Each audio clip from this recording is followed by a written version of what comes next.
Punjabi radio USA ਨਾਲ ਜੁੜੇ ਹੋਏ ਹੋ ਤੁਸੀਂ ਸਾਰੇ ਤੇ ਮੈਂ ਹਾਂ ਪ੍ਰਵੀਨ ਸ਼ਰਮਾ। ਸਵਾਗਤ ਹੈ ਇੱਕ ਹੋਰ ਨਵੀਂ ਰਿਪੋਰਟ ਦੇ ਵਿੱਚ। ਪਿਛਲੀ ਰਿਪੋਰਟ ਦੇ ਵਿੱਚ ਆਪਾਂ ਜ਼ਿਕਰ ਕੀਤਾ ਸੀਗਾ ਕਿ ਜਿਹੜੇ ਸਿੱਖ ਆਗੂ ਮੋਦੀ ਸਾਹਿਬ ਨੂੰ ਮਿਲਣ ਗਏ ਸੀ, ਉਹਨਾਂ ਨੇ ਬੰਦੀ ਸਿੱਖਾਂ ਦੀ ਰਿਹਾਈ ਦੇ ਨਾਲ ਹੋਰ ਸਿੱਖ ਮਸਲੇ ਹੱਲ ਕਰਾਏ ਕਿ ਨਹੀਂ ਕਰਾਏ, ਇਹ ਤਾਂ ਉਹ ਦੱਸ ਸਕਦੇ ਨੇ। ਪਰ ਇਸ ਰਿਪੋਰਟ ਨੂੰ ਗੌਰ ਨਾਲ ਸੁਣਿਓ ਤੇ ਸੁਣਨ ਤੋਂ ਬਾਅਦ ਸ਼ੇਅਰ ਜ਼ਰੂਰ ਕਰਿਓ। ਇਹ ਜ਼ਰੂਰੀ ਨਹੀਂ ਹੈ ਕਿ ਹਰ ਬੰਦਾ ਸੱਤਾ ਦੇ ਦਰ ਜਾ ਕੇ ਦਰਬਾਰ 'ਚ ਜਾ ਕੇ ਦਰਬਾਰੀ ਜਾਂ ਖੁਸ਼ਾਮਦੀ ਹੋਵੇ।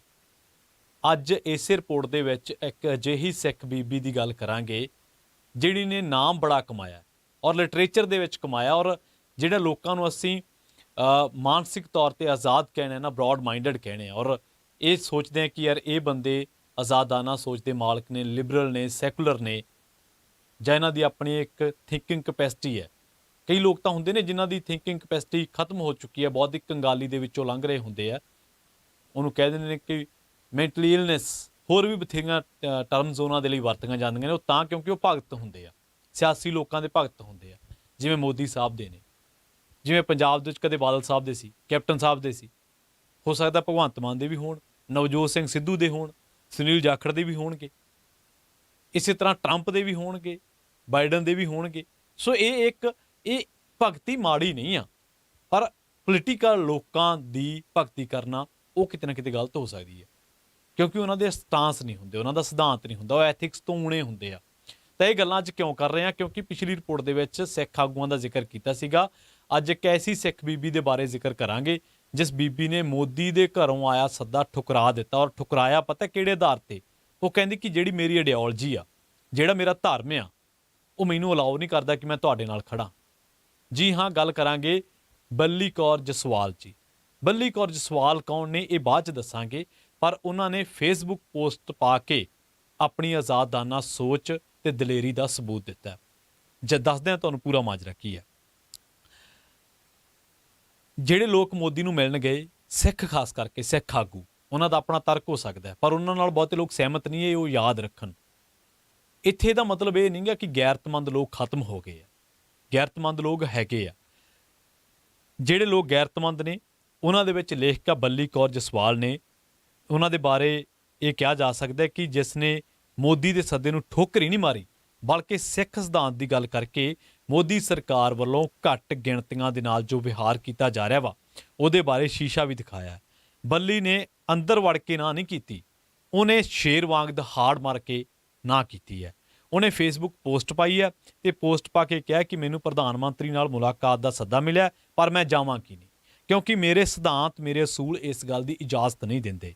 ਉਹਨੇ ਕਿਹਾ ਕਿ ਮੋਦੀ ਸਰਕਾਰ 'ਚ ਮੁਸਲਿਮ ਲੋਕਾਂ ਦੇ ਨਾਲ ਮਾੜਾ ਵਿਹਾਰ ਕੀਤਾ ਜਾਂਦਾ ਵਾ ਤੇ ਇਹ ਬਰਦਾਸ਼ਤ ਨਹੀਂ ਕੀਤਾ ਜਾਂਦਾ, ਤੇ ਸਾਡੇ ਅਸੂਲ ਤੇ ਸਾਡੇ ਧਾਰਮਿਕ ਜਜ਼ਬਾਤਾਂ ਦੇ ਇਹ ਗੱਲ ਬਿਲਕੁਲ ਉਲਟਾ, ਤੇ ਉਸ ਨੂੰ ਮੋਦੀ ਦੇ ਨਾਲ ਮੁਲਾਕਾਤ ਕਰਨ ਦੇ ਵਿੱਚ ਕੋਈ ਦਿਲਚਸਪੀ ਨਹੀਂ ਹੈ। ਇਹ ਹੁੰਦੀ ਹੈ ਗੈਰਤ। ਅਸਲ ਦੇ ਵਿੱਚ ਇਹ ਹੁੰਦਾ ਮਾਦਾ। ਬਹੁਤ ਘੱਟ ਲੇਖਕਾਂ ਕੋਲ ਇਹ ਮਾਦਾ। ਅੱਜ ਅਸੀਂ ਦੇਖਦੇ ਹਾਂ ਬਾਲੀਵੁੱਡ ਵਾਲੇ ਜਾਂ ਪੋਲੀਵੁੱਡ ਵਾਲੇ ਕਿਵੇਂ ਦਰਬਾਰੀ ਬਣਦੇ ਨੇ, ਕਿਵੇਂ ਖੁਸ਼ਾਮਦਗੇ ਬਣਦੇ ਨੇ, ਕਿਵੇਂ ਹਰ ਚੀਜ਼ ਨੂੰ ਸਹੀ ਕਹਿੰਦੇ ਨੇ, ਕੁਛ ਕੁ ਟੈਕਸਾਂ ਤੋਂ ਬਚਣ ਦੇ ਮਾਰੇ, ਕੁਛ ਕੁ ਚੰਦ ਕੁ ਛੋਟੇ ਮੋਟੇ ਅਵਾਰਡਾਂ ਤੋਂ ਬਚਣ ਦੇ ਮਾਰੇ। ਤਾਂ ਅੱਗੇ ਉਹ ਕੀ ਕਹਿੰਦੇ ਆ ਕਿ ਫੇਸਬੁੱਕ ਪੋਸਟ ਪਾਉਂਦੇ ਆ, ਉਹ ਕਹਿੰਦੇ ਕਿ ਮੈਨੂੰ ਪਤਾ ਵਾ ਕਿ ਮੇਰੀ ਆਲੋਚਨਾ ਕਰਨ ਵਾਲੇ ਬੜੇ ਆਉਣਗੇ, ਔਰ ਇਹ ਗੱਲ ਸਹੀ ਆ। ਤੁਹਾਨੂੰ ਪਤਾ ਜਿਹੜਾ ਮੋਦੀ ਨੂੰ ਗਲਤ ਕਹਿੰਦਾ ਅੱਜ ਕੱਲ੍ਹ ਮੋਦੀ ਸਾਹਿਬ ਦੇ ਜਿਹੜੇ ਭਗਤ ਆ, ਪਿੱਠੂ ਆ ਜਿਹੜੇ, ਔਰ ਅਸੀਂ ਤਾਂ ਕਈ ਵਾਰ ਇਹ ਵੀ ਕਿ ਮੈਂ ਤਾਂ ਕਹਿਣਾ ਹੁੰਦਾ ਕਿ ਉਹ ਬ੍ਰੇਨ ਵਾਸ਼ਡ ਪੀਪਲ ਨੇ, ਉਹਨਾਂ ਨੂੰ ਪਤਾ ਹੀ ਨਹੀਂ ਹੈ ਕਿ ਕੀ ਚੀਜ਼ਾਂ ਹੋ ਰਹੀਆਂ ਨੇ। ਤਾਂ ਉਹ ਕਹਿੰਦੇ ਕਿ ਮੈਨੂੰ ਪਤਾ ਵਾ ਕਿ ਉਹ ਮੇਰੀ ਆਲੋਚਨਾ ਕਰਨਗੇ, ਪਰ ਮੈਂ ਡਰਦੀ ਨਹੀਂ ਆ। ਇਹਨੂੰ ਤਾਂ ਹੀ ਕਹਿਣਾ ਮੈਂ ਕਿ ਸ਼ੇਰ ਵਾਂਗ ਦਹਾੜ ਮਾਰੀ, ਉਹਨੇ ਅੰਦਰ ਵੜ ਕੇ ਨਾ ਨਹੀਂ ਕੀਤੀ। ਉਹ ਕਹਿੰਦੀ ਮੈਂ ਡਰਦੀ ਨਹੀਂ ਆ ਤੇ ਆਲੋਚਨਾ ਵੀ ਕਰਨ, ਉਹਨੂੰ ਕੋਈ ਪਰਵਾਹ ਨਹੀਂ ਹੈ, ਕਿਉਂਕਿ ਉਹ ਉਹਨਾਂ ਲੋਕਾਂ 'ਚ ਆਉਂਦੀ ਆ। ਆਪਣੇ ਆਪ ਬਾਰੇ ਜਦੋਂ ਗੱਲ ਕਰ ਰਹੀ ਹੈ ਬੱਲੀ ਕੌਰ ਜਸਵਾਲ, ਜਿਨ੍ਹਾਂ ਨੇ ਹਮੇਸ਼ਾ, ਜਿਨ੍ਹਾਂ ਦੇ ਵੱਡ ਵਡੇਰਿਆਂ ਨੇ ਹਮੇਸ਼ਾ ਅਨਿਆਂ, ਵਧੀਕੀਆਂ ਤੇ ਜ਼ੁਲਮਾਂ ਮੂਹਰੇ ਡਟੇ ਰਹੇ ਤੇ ਆਪਣੀ ਆਵਾਜ਼ ਬੁਲੰਦ ਕੀਤੀ ਹੈ ਤੇ ਮਜ਼ਲੂਮਾਂ ਦੀ ਖਾਤਰ ਕੁਰਬਾਨੀਆਂ ਵੀ ਕੀਤੀਆਂ। ਉਹ ਕਹਿੰਦੀ ਮੈਂ ਸਿੱਖ ਇਤਿਹਾਸ 'ਚ ਆਉਣੀ ਹੈ, ਸਿੱਖ ਧਰਮ 'ਚ ਆਉਣੀ ਹੈ। ਤੇ ਉਹਨੇ ਲਿਖਿਆ ਕਿ ਸਾਡੇ ਧਰਮ ਦੇ ਵਿੱਚ ਮਨੁੱਖਤਾਵਾਦੀ ਹੋਣਾ ਸਿਖਾਇਆ ਜਾਂਦਾ ਤੇ ਉਹ ਉਹੀ ਕਰੇਗੀ ਜੋ ਉਹਨੂੰ ਸਿਖਾਇਆ ਗਿਆ। ਦੇਖੋ, ਇੱਕ ਪਾਸੇ ਲੋਕ ਜਿਹੜੇ ਆ ਉਹ ਛੋਟਾ ਮੋਟਾ ਅਵਾਰਡ ਹਾਸਲ ਕਰਨ ਦੇ ਲਈ ਜਿਹੜਾ ਵਾ ਸੱਤਾਧਾਰੀਆਂ ਦੀਆਂ ਖੁਸ਼ਾਮਦੀਆਂ, ਚਾਪਲੂਸੀਆਂ ਕਰਦੇ ਰਹਿੰਦੇ ਆ, ਪਰ ਦੂਜੇ ਪਾਸੇ ਉਹ ਲੋਕ ਆ ਜਿਹੜੇ ਸਿਰਫ ਸ਼ੀਸ਼ੇ ਹੀ ਨਹੀਂ ਵਿਖਾਉਂਦੇ ਸੱਤਾ ਨੂੰ, ਸੱਤਾਧਾਰੀਆਂ ਨੂੰ, ਆਪਣਾ ਸਿਧਾਂਤ ਵੀ ਦੱਸਦੇ ਨੇ, ਆਪਣਾ ਅਸੂਲ ਵੀ ਦੱਸਦੇ ਨੇ, ਜੋ ਉਹਨਾਂ ਨੂੰ ਟੀਚਿੰਗਸ ਮਿਲੀਆਂ ਨੇ, ਵੈਲਿਊਜ਼ ਮਿਲੀਆਂ ਨੇ, ਜੋ ਉਹਨਾਂ ਦੇ ਐਥਿਕਸ ਨੇ, ਉਹਨਾਂ 'ਤੇ ਖੜੇ ਵੀ ਨੇ। ਇਹ ਹੁੰਦੀ ਹੈ ਲਿਟਰੇਚਰ ਨਾਲ ਜੁੜਿਆ ਬੰਦਾ ਕੋਈ ਆਮ ਇਨਸਾਨ ਨਹੀਂ ਹੁੰਦਾ। ਉਹ ਦੂਜੇ ਲੋਕਾਂ ਨਾਲੋਂ 4 ਦਰਜੇ ਗੁਣੇ ਵੱਧ ਸੋਚਣ ਵਾਲਾ ਹੁੰਦਾ, ਹੋਰ ਪਹਿਲੂਆਂ ਤੋਂ ਸੋਚਣ ਵਾਲਾ ਬੰਦਾ ਹੁੰਦਾ, ਉਹ ਇਨਸਾਨ ਹੁੰਦਾ। ਬੱਲੀ ਕੌਰ ਜਸਵਾਲ ਨੇ ਉਹ ਮਿਸਾਲ ਪੈਦਾ ਕੀਤੀ ਹੈ। ਇਸੇ ਕਰਕੇ ਅਸੀਂ ਕਹਿੰਦੇ ਕਿ ਸ਼ੇਅਰ ਜ਼ਰੂਰ ਕਰੋ ਇਹਨਾਂ ਚੀਜ਼ਾਂ ਨੂੰ। ਦਰਬਾਰੀ ਲੋਕਾਂ ਦੀ ਘਾਟ ਨਹੀਂ ਹੈ, ਖੁਸ਼ਾਮ ਦੀ ਚਾਪਲੂਸ ਲੋਕਾਂ ਦੀ ਕਦੇ ਘਾਟ ਨਹੀਂ ਹੁੰਦੀ, ਸੱਤਾ ਨੂੰ ਕਦੇ ਨਹੀਂ ਘਾਟ ਹੁੰਦੀ। ਇਹੋ ਜਿਹੇ ਲੋਕਾਂ ਦੀ ਬਥੇਰੇ ਹੁੰਦੇ ਨੇ, ਪਰ ਅਸਲ ਬੰਦਾ ਉਹ ਹੁੰਦਾ ਜਿਹੜਾ ਸੱਤਾ ਦੇ ਸਾਹਮਣੇ ਸਟਾਂਸ ਰੱਖ ਸਕੇ, ਸੱਤਾ ਦੇ ਸਾਹਮਣੇ ਸਟੈਂਡ ਰੱਖ ਸਕੇ। ਉਹਨੂੰ ਅਸੀਂ ਕਹਿੰਦੇ ਹਾਂ ਕਿ ਹਾਂ, ਇਹ ਵਾਕਈ ਆਜ਼ਾਦਾਨਾ ਸੋਚ ਦਾ ਮਾਲਕ ਆ, ਇਹ ਵਾਕਈ ਪੜ੍ਹਿਆ ਲਿਖਿਆ, ਇਹਦੇ 'ਚ ਵਾਕਈ ਵਿਦਵਤਾ ਵਾ, ਇਹਦੀਆਂ ਗੱਲਾਂ 'ਚੋਂ ਇਹਦਾ ਇੰਟਲੈਕਚੁਅਲ ਪਾਣਾ ਜਿਹੜਾ ਉਹ ਝਲਕਦਾ ਵਾ। ਬੱਲੀ ਕੌਰ ਜਸਵਾਲ ਕੌਣ ਹੈ? ਆ ਜਿਹੜੇ ਰਿਪੋਰਟ ਸੁਣ ਕੇ ਕਹਿੰਦੇ ਹੋਣਗੇ ਕਿ ਯਾਰ ਉਹ ਕੋਈ ਮਾੜੀ ਮੋਟੀ ਲੇਖਕਾ ਹੋਣੀ ਆ। ਬੱਲੀ ਕੌਰ ਜਸਵਾਲ ਗੂਗਲ ਕਰਿਓ ਕੌਣ ਆ। ਬੱਲੀ ਕੌਰ ਜਸਵਾਲ ਮਾੜੀ ਮੋਟੀ ਹਸਤੀ ਨਹੀਂ ਹੈ ਜਿਹਨੇ ਮੋਦੀ ਨੂੰ ਨਾ ਕਰਤੀ ਆ। ਆਮ ਲੋਕਾਂ ਨੂੰ ਤਾਂ ਸੱਦਾ ਨਹੀਂ ਦਿੰਦੇ ਉੱਥੇ PMO ਵਾਲੇ।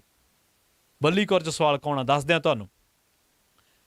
2014 ਦੀ ਗੱਲ ਆ, ਜਦੋਂ ਦਾ ਪਹਿਲਾ ਨਾਵਲ ਆਇਆ ਸੀ ਇਨਹੈਰੀਟੈਂਸ, ਤੇ ਉਸ ਨਾਵਲ ਨੇ ਸਿਡਨੀ ਮਾਰਨਿੰਗ ਹੈਰਾਲਡ ਦੇ best young Australian novelist award ਜਿੱਤਿਆ ਸੀ। ਇੱਥੇ ਹੀ ਬਸ ਨਹੀਂ, ਉਹਦਾ ਦੂਜਾ ਨਾਵਲ ਆਇਆ ਸੀ 2015 ਦੇ ਵਿੱਚ, ਸ਼ੂਗਰ ਬ੍ਰੈਡ, ਤੇ ਉਹ ਐਪੀਗ੍ਰਾਮ ਬੁੱਕਸ ਫਿਕਸ਼ਨ ਪ੍ਰਾਈਜ਼ ਵਾਸਤੇ ਫਾਈਨਲਾਈਜ਼ ਹੋਇਆ ਸੀ। ਉਹਦਾ ਤੀਜਾ ਨਾਵਲ ਆਇਆ 2017 ਦੇ ਵਿੱਚ, ਉਹਦਾ ਨਾਂ ਸੀਗਾ ਐਰੋਟਿਕ ਸਟੋਰੀਜ਼ ਫॉर ਪੰਜਾਬੀ ਵਿਡੋਜ਼, ਜਿਸ ਨੇ ਉਸ ਨੂੰ ਕਮਾਂਤਰੀ ਪ੍ਰਸਿੱਧੀ ਤਾਂ ਦਵਾਈ ਨਾਲ ਉਹਦੇ ਰਾਈਟਸ ਵੇਚੇ ਗਏ ਤੇ ਉਹਦਾ ਤੇ ਫਿਲਮ ਬਣਾਉਣ ਵਾਸਤੇ। 2019 ਦੇ ਵਿੱਚ ਤਾਂ ਉਹਨੇ ਬੁਲੰਦੀਆਂ ਨੂੰ ਜਮਾਂ ਰਿਕਾਰਡ ਹੀ ਤੋੜਤੇ। ਉਹ 2019 ਤੱਕ ਪਹੁੰਚਦੀ ਕੇਵਨ ਤੋਂ ਬਾਅਦ ਸਿੰਗਾਪੁਰ ਦੀ ਕੌਮਾਂਤਰੀ ਤੌਰ ਤੇ ਪਛਾਣੀ ਜਾਣ ਵਾਲੀ ਦੂਜੀ ਲਿਟਰੇਚਰ ਦੀ ਹਸਤੀ ਸੀ। ਬੱਲੀ ਕੌਰ ਜਸਵਾਲ ਆਮ ਸਧਾਰਨ ਨਾਂ ਨਹੀਂ ਹੈ, ਪਰ ਬੱਲੀ ਕੌਰ ਜਸਵਾਲ ਨੇ ਸੱਤਾਧਾਰੀਆਂ ਨੂੰ ਨਾ ਨਹੀਂ ਕੀਤੀ। ਉਹਨੇ ਨਾਂ ਦੇ ਨਾਲ ਰੀਜ਼ਨ ਦਿੱਤੇ ਨੇ ਕਿ ਤੁਹਾਡੇ ਰਾਜ ਦੇ ਵਿੱਚ ਮੁਸਲਿਮ ਭਾਈਚਾਰੇ ਨਾਲ ਜੋ ਵਧੀਕੀਆਂ ਹੋ ਰਹੀਆਂ ਨੇ, ਜੋ ਸ਼ਰੇਆਮ ਕਿਹਾ ਜਾ ਰਿਹਾ ਹੈ, ਸੁਦਰਸ਼ਨ ਵਰਗੇ ਜਿਹੜੇ ਸੰਪਾਦਕ ਨੇ ਉਹ ਕਹਿੰਦੇ ਕਿ ਅਸੀਂ ਸੁਦਰਸ਼ਨ ਚੈਨਲ ਦੇ ਨਾਂ ਦੇ ਜਿਹੜੇ ਸੰਪਾਦਕ ਨੇ ਉਹ ਕਹਿੰਦੇ ਕਿ ਹਿੰਦੂ ਰਾਸ਼ਟਰ ਬਣਾਵਾਂਗੇ। BJP ਦਾ MLA ਉਹਦੇ 'ਚ ਖੜਾ ਵਾ। ਇਹ ਹੁੰਦਾ ਮਾਦਾ, ਇਹ ਹੁੰਦੀ ਹੈ ਗੈਰਤ, ਇਹ ਹੁੰਦਾ ਜਿਗਰਾ। ਸਾਡੇ ਪੰਜਾਬ ਦੇ ਵਿੱਚ ਦੇਖ ਲਓ ਵੱਡੇ ਵੱਡੇ ਸਿਆਸਤਦਾਨ ID CBI IT ਤੋਂ ਡਰਦੇ ਹੀ ਉੱਥੇ ਆਪਦੇ ਅਸੂਲ ਗਹਿਣੇ ਧਰੀ ਬੈਠੇ ਆ ਚੰਦ ਕੌਦਿਆਂ ਪਿੱਛੇ। ਤੇ ਲੋਕ ਕਹਿੰਦੇ ਕਿ ਲਿਟਰੇਚਰ ਵਾਲਿਆਂ ਨੂੰ ਕੀ ਪਤਾ ਹੁੰਦਾ। ਆਹ ਲਿਟਰੇਚਰ ਦੀ ਤਾਕਤ ਆ ਜਿਹੜੀ ਤੁਹਾਡੀ ਬੌਧਿਕ ਮਾਨਸਿਕ ਤਾਕਤ ਨੂੰ ਦਰਸਾਉਂਦੀ ਆ। ਸਧਾਰਨ ਨਹੀਂ ਹੁੰਦਾ ਉਹ ਇਨਸਾਨ। ਭਾਰਤ ਕੋਈ ਛੋਟਾ ਮੋਟਾ ਦੇਸ਼ ਨਹੀਂ ਹੈ। ਭਾਰਤ 6ਵੀਂ ਵੱਡੀ ਆਰਥਿਕਤਾ ਵਾ ਮੁਲਕ ਦੀ, ਵਿਸ਼ਵ ਦੀ 6ਵੀਂ ਵੱਡੀ ਆਰਥਿਕਤਾ।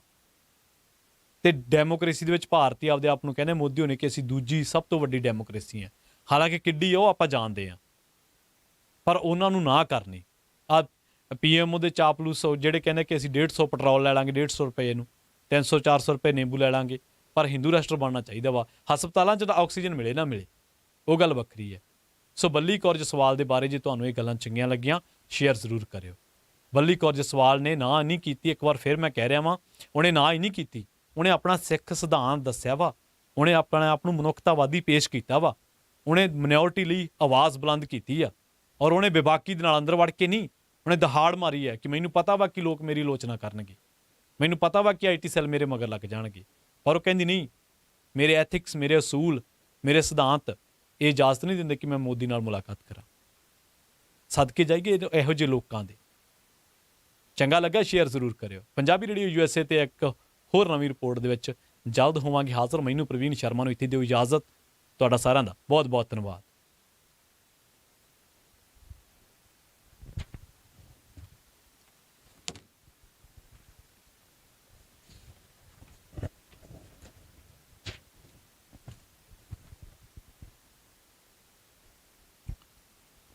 ਸਤਿ ਸ਼੍ਰੀ ਅਕਾਲ, ਮੈਂ ਹਾਂ ਪ੍ਰਵੀਨ ਸ਼ਰਮਾ ਤੇ ਤੁਸੀਂ ਸੁਣ ਰਹੇ ਹੋ ਪੰਜਾਬੀ ਰੇਡੀਓ USA। ਇੱਕ ਹੋਰ ਨਵੀਂ ਰਿਪੋਰਟ ਦੇ ਵਿੱਚ ਤੁਹਾਡਾ ਸਾਰਿਆਂ ਦਾ ਸਵਾਗਤ ਹੈ। ਅਸੀਂ ਆਮ ਤੌਰ 'ਤੇ ਗੱਲਾਂ ਕਰਦੇ ਹੁੰਦੇ ਹਾਂ ਕਿ ਜੇਕਰ ਕੋਈ ਬੰਦਾ ਕਹਿ ਰਿਹਾ ਕਿ ਮੈਂ ਪੈਨਸ਼ਨ ਛੱਡ ਦਿਆਂਗਾ ਤੇ ਉਹਦਾ ਯਕੀਨ ਨਾ ਕਰਿਓ, ਕਿਉਂਕਿ ਉਹਨੇ ਹੋ ਸਕਦਾ ਬਥੇਰਾ ਖਜ਼ਾਨਾ ਲੁੱਟਿਆ ਹੋਏ। ਅੱਜ ਤੁਹਾਨੂੰ ਇਸ ਰਿਪੋਰਟ ਦੇ ਵਿੱਚ ਪੰਜਾਬ ਦੇ ਉਹਨਾਂ ਸਿਆਸਤਦਾਨਾਂ ਦੇ ਨਾਂ ਦੱਸਾਂਗੇ ਜਿਨ੍ਹਾਂ ਨੇ ਪੰਜਾਬ ਦੇ ਸਿਰ ਪੌਣੇ 2 ਲੱਖ ਕਰੋੜ ਹੋਣ ਦੇ ਬਾਵਜੂਦ ਵੀ ਕਰਜ਼ਾ, ਜਿਹਦੇ 'ਚ ਸਾਡਾ ਬੱਚਾ ਜੰਮਦਾ ਬੱਚਾ ਸਾਡਾ ਲੱਖ ਰੁਪਏ ਦਾ ਕਰਜ਼ਾਈ ਹੈ, ਤੇ ਉਹਨਾਂ ਨੇ ਮੈਡੀਕਲ ਬਿੱਲ ਕਲੇਮ ਕੀਤੇ ਨੇ। ਔਰ ਇਹੋ ਜਿਹੇ ਵੀ ਭੱਦਰ ਪੁਰਸ਼ ਹੋਏ ਨੇ ਜਿਨ੍ਹਾਂ ਨੇ ਕੁਝ 100 ਵੀ ਮੈਡੀਕਲ ਬਿੱਲ ਜਿਹੜੇ ਆ ਕਲੇਮ ਕੀਤੇ ਨੇ ਸਰਕਾਰੀ ਖਜ਼ਾਨੇ ਦੇ ਵਿੱਚੋਂ। ਸੋ ਅਸੀਂ ਹਮੇਸ਼ਾ ਕਹਿਣੇ ਹੁੰਦੇ ਹਾਂ ਕਿ ਇਹ ਜਿਹੜੇ ਲੋਕ ਨੇ ਨਾ ਸਿਆਸਤਦਾਨ, ਇਹ ਗਿਰਗਟਾਂ ਤੋਂ ਵੀ ਭੈੜੇ ਨੇ, ਇਹ ਸੱਪਾਂ ਤੋਂ ਵੀ ਭੈੜੇ ਨੇ। ਇੱਕ ਪਾਸੇ ਪੰਜਾਬ ਦੇ ਸਰਕਾਰੀ ਖਜ਼ਾਨੇ ਨੂੰ ਲੈ ਕੇ ਚਰਚਾ ਵਾ ਕਿ ਖਜ਼ਾਨੇ 'ਚ ਹੈ ਕੱਖ ਨਹੀਂ, ਦੂਜੇ ਪਾਸੇ ਮੈਡੀਕਲ ਬਿੱਲ ਲਏ ਜਾ ਰਹੇ ਨੇ ਔਰ ਬੇਸ਼ਰਮਾਂ ਦੇ ਵਾਂਗ। ਇਹਦੇ 'ਚ ਪਹਿਲਾ ਨੰਬਰ ਆਉਂਦਾ ਵਾ ਬਾਦਲ ਪਰਿਵਾਰ ਦਾ। 5 ਵਾਰ ਦੇ ਮੁੱਖ ਮੰਤਰੀ, 11 ਵਾਰ ਦੇ ਵਿਧਾਇਕ। ਉਹਨਾਂ ਨੇ 8 ਮਾਰਚ ਤੋਂ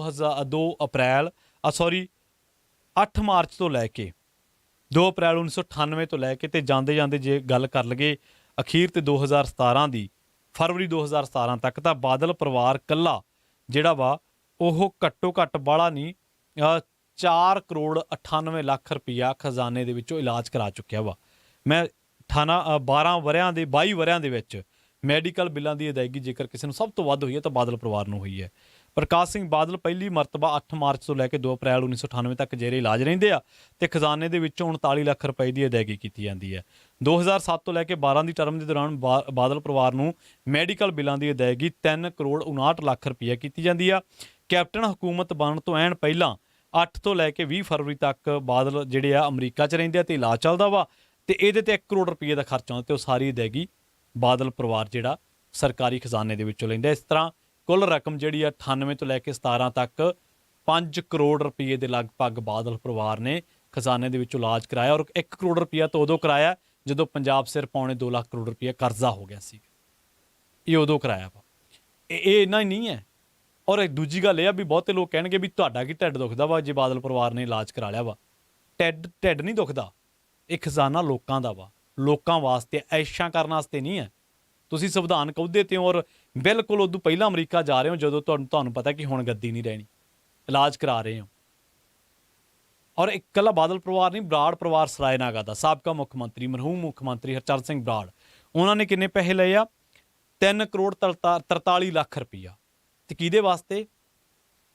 ਕੰਵਰਜੀਤ ਸਿੰਘ ਸਨੀ ਬਰਾੜ ਦੇ ਇਲਾਜ ਵਾਸਤੇ। 2017 ਦਾ ਬੀਬੀ ਕਰਨ ਕੌਰ ਬਰਾੜ ਦਾ ਹਲਫਨਾਮਾ ਕੱਢ ਕੇ ਵੇਖਿਓ, ਸਭ ਤੋਂ ਵੱਧ ਅਮੀਰ ਵਿਧਾਇਕਾਂ ਦੇ ਵਿੱਚੋਂ ਇੱਕ ਹੈ ਬੀਬੀ, ਤੇ ਇਲਾਜ ਕਿੱਥੋਂ ਕਰਾਉਂਦੇ ਆ? ਸਰਕਾਰੀ ਖਜ਼ਾਨੇ ਦੇ ਵਿੱਚ। ਔਰ ਕਰਜ਼ਈ ਪੰਜਾਬ ਦੇ ਸਰਕਾਰੀ ਖਜ਼ਾਨੇ ਦੇ ਵਿੱਚੋਂ। ਮੈਨੂੰ ਇਹ ਕਹਿਣਾ ਪੈ ਰਿਹਾ ਵਾ ਕਰਜ਼ਈ। ਇਹ ਇੱਥੇ 2 ਪਰਿਵਾਰਾਂ ਦੀ ਗੱਲ ਨਾ ਛੱਡਿਓ, ਹੋਰ ਬਥੇਰੇ ਆ ਭੱਦਰਪੁਰ 'ਚ ਜਿਹੜੇ ਤੁਹਾਨੂੰ ਦੱਸਦਾ ਵਾਂ।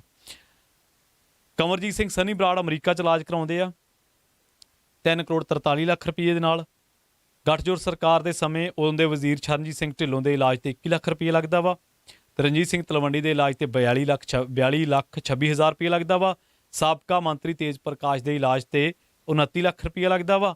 ਇਹਨਾਂ ਤਿੰਨਾਂ ਆਗੂਆਂ ਦਾ ਇਲਾਜ ਅਮਰੀਕਾ 'ਚ ਹੋਇਆ। ਵੇਖੋ ਪੰਜਾਬ ਦੇ ਵਿੱਚੋਂ ਇਹਨਾਂ ਦਾ ਇਲਾਜ ਨਹੀਂ ਹੁੰਦਾ। ਤੇ ਫਿਰ ਤੁਸੀਂ ਪੰਜਾਬ ਦੇ ਜਿਹੜੇ ਪੰਜਾਬ 'ਚ ਕਹਿੰਦੇ ਅਸੀਂ ਹਸਪਤਾਲ ਲਿਆਂਦੇ, ਅਸੀਂ ਆਹ ਲਿਆਂਦੇ, ਅਸੀਂ ਉਹ ਲਿਆਂਦੇ, ਉੱਥੇ ਤੁਸੀਂ ਇਲਾਜ ਕਿਉਂ ਨਹੀਂ ਕਰਾਉਂਦੇ? ਭਲਿਓ ਮਾਨਸੋ, ਦੁਨੀਆ ਵੀ ਤਾਂ ਉੱਥੇ ਹੈਗੀ ਆ। ਔਰ ਮੈਂ ਤੁਹਾਨੂੰ ਇੱਕ ਗੱਲ ਦੱਸਦਾ ਵਾਂ ਕਿ ਪੰਜਾਬ ਦੇ ਵਿੱਚ 1.5 ਲੱਖ ਰੁਪਏ ਮਿਲਦਾ ਕੈਂਸਰ ਦਾ ਇਲਾਜ ਕਰਾਉਣ ਵਾਸਤੇ। ਕਿੰਨੇ ਕੁ ਲੋਕਾਂ ਨੂੰ ਮਿਲਿਆ ਉਹ ਜ਼ਰੂਰ ਕਮੈਂਟ ਕਰਕੇ ਦੱਸ ਦੇਣ। ਇਹ ਆ ਪੰਜਾਬ ਦੇ ਸਿਆਸਤਦਾਨਾਂ ਦੀ ਕਾਰਕਰਦਗੀ। ਉਸ ਤੋਂ ਬਾਅਦ ਬ੍ਰਹਮਿੰਦਰਾ ਫੋਰਟਿਸ 'ਚ ਇਲਾਜ ਕਰਾਉਂਦੇ ਆ, 14 ਲੱਖ ਰੁਪਏ ਦੇ ਮੈਡੀਕਲ ਬਿੱਲਾਂ ਦੀ ਵਸੂਲੀ ਕੀਤੀ ਜਾਂਦੀ ਹੈ। ਉਸ ਤੋਂ ਬਾਅਦ ਜਿਹੜਾ ਵਾ 22 ਲੱਖ ਰੁਪਏ ਸਿਮਰਜੀਤ ਬੈਂਸ 14 ਲੱਖ ਰੁਪਏ ਦਾ ਇਲਾਜ ਕਰਾਉਂਦੇ ਆ। ਉਸ ਤੋਂ ਬਾਅਦ ਓਪੀ ਸੋਨੀ ਦੇ ਇਲਾਜ ਲਈ 4 ਲੱਖ ਰੁਪਏ ਖਰਚਿਆ ਜਾਂਦਾ ਹੈ। ਦੋਵੇਂ ਵਜ਼ੀਰਾਂ ਦੇ ਬਿੱਲ ਸਰਕਾਰ ਦੇ ਅਦਾਇਗੀ ਲਈ ਪੁੱਜੇ ਤੇ ਉਸ ਕਰਕੇ ਜਿਹੜੀ ਆ ਇਹਨਾਂ ਦੀ ਅਦਾਇਗੀ ਜਿਹੜੀ ਆ ਹੋਈ ਹੈ। ਡਿਪਟੀ ਸਪੀਕਰਾਂ ਦੀ ਜੇਕਰ 2007 ਤੋਂ ਲੈ ਕੇ 2017 ਦੀ ਗੱਲ ਕਰੀਏ, ਡਿਪਟੀ ਸਪੀਕਰਾਂ ਦੇ ਇਲਾਜ ਤੇ 67 ਲੱਖ ਰੁਪਏ ਖਰਚਿਆ ਗਿਆ। ਉਸ ਤੋਂ ਬਾਅਦ ਉਹਦੇ ਸਪੀਕਰਾਂ ਦੇ ਇਲਾਜ ਤੇ 29 ਲੱਖ ਰੁਪਏ ਖਰਚਿਆ ਗਿਆ। ਤੇ ਚਰਨਜੀਤ ਸਿੰਘ ਅਟਵਾਲ ਦਾ ਸਿਹਤ ਖਰਚ 12 ਲੱਖ ਰੁਪਏ ਸੀਗਾ ਤੇ ਸਤਪਾਲ ਗੁਸਾਈ ਦੇ ਮੈਡੀਕਲ ਬਿੱਲਾਂ ਦਾ ਖਰਚ 14 ਲੱਖ ਰੁਪਏ ਸੀਗਾ। ਤੇ ਜਿਹੜਾ ਮੌਜੂਦਾ ਡਿਪਟੀ ਆ ਸਪੀਕਰ ਆ ਜਾਂ ਉਹਦੇ ਪਹਿਲੇ 2 ਵਰਿਆਂ ਦਾ ਇਲਾਜ ਖਰਚਾ ਘੱਟ ਰਿਹਾ ਜੋ ਕਿ 15,000 ਰੁਪਏ ਬਣਦਾ। ਤੇ ਵਿਧਾਇਕਾਂ ਨੂੰ 1 ਜਨਵਰੀ 1998 ਦੀ ਗੱਲ ਆ ਜਦੋਂ ਅਪ੍ਰੈਲ 2003 ਤੱਕ ਪ੍ਰਤੀ ਮਹੀਨਾ 250 ਰੁਪਏ ਮਿਲਦਾ ਸੀ। ਪਰ ਬਾਅਦ ਦੇ ਵਿੱਚ ਆਉਂਦੇ ਆ captain Sahib, coffee with captain ਵਾਲੇ, ਕਰਜ਼ਾ ਮੁਕਤ ਪੰਜਾਬ ਕਰਨ ਵਾਲੇ। ਉਹ ਕਿੰਨਾ ਕਰਦੇ ਆ? 2004 ਤੋਂ ਹਰ ਵਿਧਾਇਕ ਤੇ ਉਹਦੇ 4 ਆਸ਼ਰਿਤਾਂ ਦਾ ਇਲਾਜ ਆ ਜਿਹੜਾ ਉਹ ਖਰਚ ਖੁੱਲ੍ਹਾ ਕਰ ਦਿੱਤਾ ਜਾਂਦਾ ਹੈ। 2007-08 ਤੋਂ ਲੈ ਕੇ 18-19 ਤੱਕ 41 ਵਿਧਾਇਕਾਂ ਦੇ ਇਲਾਜ ਤੇ ਪੰਜਾਬ ਦੇ ਖਜ਼ਾਨੇ ਦੇ ਵਿੱਚੋਂ 6 ਕਰੋੜ 24 ਲੱਖ ਰੁਪਈਆ ਤੇ ਸਾਬਕਾ ਵਿਧਾਇਕਾਂ ਦੇ ਇਲਾਜ ਤੇ 10 ਕਰੋੜ ਰੁਪਏ ਦਾ ਖਰਚ ਜਿਹੜਾ ਆਉਂਦਾ। ਇਹ ਸਾਡੇ ਵਿਧਾਇਕ ਇੰਨੇ ਨੰਗ ਆ ਸਾਰੇ, ਇਹਨਾਂ ਦਾ ਜਿਹੜਾ ਟੈਕਸ ਆ ਨਾ ਉਹ ਅਸੀਂ ਭਰਦੇ ਹਾਂ। ਆ ਤਾਂ ਭਲਾ ਹੋਵੇ ਮਾਨ ਸਰਕਾਰ ਦਾ ਜਿਨ੍ਹਾਂ ਨੇ 1 ਪੈਨਸ਼ਨ ਕਰਤੀ, ਨਹੀਂ ਇਹਨਾਂ ਨੇ ਪੈਨਸ਼ਨਾਂ ਵੀ ਲਿਆ ਕਰਨੀਆਂ ਸੀ। ਔਰ ਬਿਜਲੀ ਸਬਸਿਡੀ, ਇੰਨੇ ਇੱਕ ਬੇਸ਼ਰਮ ਲੋਕ ਨੇ ਕਿ ਬਿਜਲੀ ਸਬਸਿਡੀ ਚਾਹੀਦੀ ਹੈ 2.5 ਤੋਂ 3 ਕਿੱਲਿਆਂ ਨੂੰ 10 ਕਿੱਲਿਆਂ ਵਾਲੇ ਨੂੰ, ਜਿਹਨੂੰ ਵਿਚਾਰੇ ਨੂੰ 100 ਰੁਪਇਆ ਪੈਟਰੋਲ ਡੀਜ਼ਲ ਮਿਲਦਾ ਵਾ। ਪਰ ਇਹਨਾਂ ਦੀਆਂ ਮੋਟਰਾਂ 150-150 ਦੇ ਕਿੱਲੇ ਦੇ ਟਾਕੇ ਆ ਤੇ ਮੋਟਰਾਂ ਲੱਗੀਆਂ 8-8, 10-10, 15-15 ਵਾਲੇ ਵੀ ਹੈਗੇ ਆ। 2 ਕੁ ਵਿਧਾਇਕ ਸੀਗੇ ਜਿਨ੍ਹਾਂ ਨੇ ਬਿਜਲੀ ਸਬਸਿਡੀ ਨਾ ਲੈਣ ਦੀ ਗੱਲ ਕੀਤੀ ਸੀ, ਕੁਲਜੀਤ ਨਾਗਰਾ ਤੇ ਸੁਖਪਾਲ ਖਹਿਰਾ ਬਾਰੇ ਤਾਂ ਮੈਨੂੰ ਯਾਦ ਆ। ਔਰ ਇਹਨਾਂ ਨੇ ਬਿਜਲੀ ਸਬਸਿਡੀ ਵੀ ਲੈਂਦੇ ਆ, ਛੋਟੇ ਕਿਸਾਨਾਂ ਦਾ ਹੱਕ ਮਾਰੀ ਵੀ ਕਰਦੇ ਆ। ਸੋ ਇਹ ਇਹਨਾਂ ਦੀ ਜਿਹੜੀ ਆ ਉਹ ਰਿਪੋਰਟ ਆ ਕਿ ਇਹਨਾਂ ਨੇ ਕੀ ਕਾਰਕਰਦੀਆਂ ਕੀਤੀਆਂ ਵਾ ਉਦੋਂ ਜਦੋਂ ਪੰਜਾਬ ਦੇ ਸਿਰ ਕਰੋੜਾਂ ਰੁਪਏ ਦਾ ਕਰਜ਼ਾ ਸੀ। ਤੇ ਅੱਗੇ ਕਿਹੜੇ ਆ, ਅੱਗੇ ਬੀਬੀ ਇੱਕ ਜੋਸ਼ ਆ, ਮਹਿੰਦਰ ਕੌਰ ਜੋਸ਼, ਉਹ ਬੀਬੀ ਦੇ 55,000 ਰੁਪਏ ਨੇ ਦੰਦ ਹੀ ਲਵਾਏ।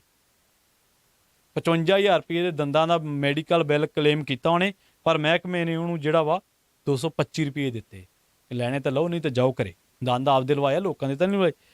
ਪ੍ਰਕਾਸ਼ ਸਿੰਘ ਬਾਦਲ ਵੀ ਕੇਰਾਂ ਦੱਸਦੇ ਸੀ ਵੀ 3 ਲੱਖ ਦੀਆਂ ਮਸ਼ੀਨਾਂ ਲਈਆਂ ਸੀ ਕੰਨਾਂ ਵਾਲੀਆਂ, ਸੁਣਨ ਵਾਲੀਆਂ, ਪਰ ਮਹਿਕਮੇ ਨੇ ਇਹਨਾਂ ਨੂੰ ਦਿੱਤਾ 36,000 ਰੁਪਈਆ, ਉਹ ਵੀ ਸਰਕਾਰੀ ਖਜ਼ਾਨੇ ਦੇ ਵਿੱਚੋਂ। ਮੌਜੂਦਾ ਸਪੀਕਰ ਨੇ ਇੱਕ ਵਾਰੀ 1,364 ਰੁਪਏ ਕਲੇਮ ਕਰ ਲਏ, ਜਿਹੜੇ 2017 ਤੋਂ 22 ਵਾਲੀ ਟਰਮ ਦੀ ਗੱਲ ਕਰ ਲੈਂਦੇ ਆ। ਤੇ ਡਿਪਟੀ ਸਪੀਕਰ ਨੇ 1,300 ਰੁਪਏ ਬਿੱਲ ਕਲੇਮ ਕਰ ਲਿਆ। ਸੋ 100 ਵੀ ਜਿਹੜੇ ਆ ਉਹ ਯਾਰ ਤੁਸੀਂ ਕਿੱਥੇ ਖੜੋਗੇ, ਕਿੱਥੇ ਜਾ ਕੇ ਖੜੋ? ਕੀ ਐਥਿਕਸ ਆ ਤੁਹਾਡਾ, ਕੀ ਸਿਧਾਂਤ ਆ? ਸਿਕਿਉਰਿਟੀ ਸਰਕਾਰੀ, ਡਰਾਈਵਰ ਸਰਕਾਰੀ, ਪੀਏ ਸਰਕਾਰੀ, ਕਾਰ ਦਾ ਤੇਲ ਵੀ ਸਰਕਾਰੀ, ਰਿਹਾਇਸ਼ ਵੀ ਸਰਕਾਰੀ, ਉਹ ਮੈਡੀਕਲ ਬਿੱਲ ਵੀ ਸਰਕਾਰੀ, ਟੈਕਸ ਤੁਸੀਂ ਨਹੀਂ ਭਰਨਾ। ਔਰ ਲੁੱਟ ਕੇ ਲੈ ਗਏ ਪੰਜਾਬ ਦਾ ਰੇਤਾ, ਬਜਰੀ, ਪੰਜਾਬ ਦੇ ਟਰਾਂਸਪੋਰਟ, ਪਤਾ ਨਹੀਂ ਕਿੱਥੇ ਕਦੋਂ ਰੱਜਣਗੇ ਯਾਰ ਇਹ ਲੋਕ। ਅਸੀਂ ਤਾਂ ਹੀ ਕਹਿੰਦੇ ਹੁੰਦੇ ਵੀ ਇਹ ਲੋਕ ਸਿਆਸਤਦਾਨ ਜਿਹੜੇ ਆ ਇਹਨਾਂ ਨਾਲ ਫੋਟੋਆਂ ਖਿਚਾਉਣੇ ਹੋ, ਖਿਚਾਈ ਚੱਲੋ, ਸਾਡਾ ਕੋਈ ਢਿੱਡ ਨਹੀਂ ਦੁਖਦਾ। ਪਰ ਇਹਨਾਂ ਦੀ ਸਟੈਂਡ ਦੇਖੋ, ਇਹਨਾਂ ਦੀ ਕਾਰਕਰਦਗੀ ਤੇ ਝਾਤ ਮਾਰ ਲਿਆ ਕਰੋ ਕਿ ਆ ਕਿਰਦਾਰ ਹੈ ਇਹਨਾਂ ਦੇ। ਅਰਬਾਂਪਤੀ ਲੋਕ ਨੇ ਇਹ ਜਿਨ੍ਹਾਂ ਨੇ ਕਲੇਮ ਕੀਤਾ 13-13, 1400 ਰੁਪਈਆ, ਔਰ ਹਰ ਚੀਜ਼ ਮੁਫਤ। ਵੀ ਵਿਧਾਇਕ ਬਣ ਜਾਓ ਘੇਰਾਂ, ਬਸ ਉਸ ਤੋਂ ਬਾਅਦ ਮੁਫਤ ਹੀ ਮੁਫਤ।